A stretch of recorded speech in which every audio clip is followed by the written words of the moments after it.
زرینو کرښو ته ستړي مشئ. څنګه کولی شو د مخ دانې په اسانه طریقه له منځه یوسو؟ هر انسان د ښکلا خوښونکی دی او کوښښ کوي چې مخ یې ښکلی، تازه او د عیب څخه خلاص وي. خو ځینې سببونه شته چې د مخ طبیعي شکل بدرنګه کوي او د انسان د تشویش او خفګان سبب کیدلی شي.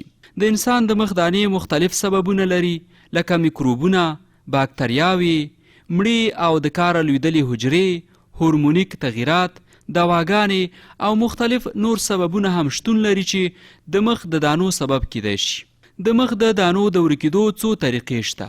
د هغوی څخه یوه اسانه طریقه یې دا ده: د کیلې پوستکی چې مختلف ګټور مواد لري، لکه ویټامین A، د بی ویټامین، د سی ویټامین، وسپنه، جست او مختلف نور ګټور مواد او انزیمونه یا تیزابونه لري چې د مخ د زهري موادو په خنثی کېدو او د میکروبونو په له منځه وړلو کې مهم رول لرلی شي.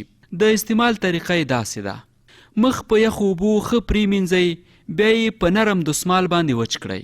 کیله راواخلئ، پاکه یې کړئ، کیله یې وخورئ او د کیلې پوستکی پر مخ د 10 دقیقو لپاره وموښئ.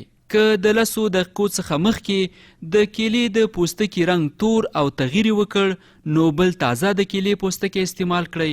وروسته 20 دقیقې انتظار ورته وکړئ، ځکه د کیلې د پوستکي مواد د جذب لپاره 20 دقیقو ته اړتیا لري او تر 20 دقیقو وروسته مخ په تړمو اوبو پرېمینځئ. د کیلې پوستکی په همدې توګه د ورځې 3 یا 4 ځله استعمال کړئ.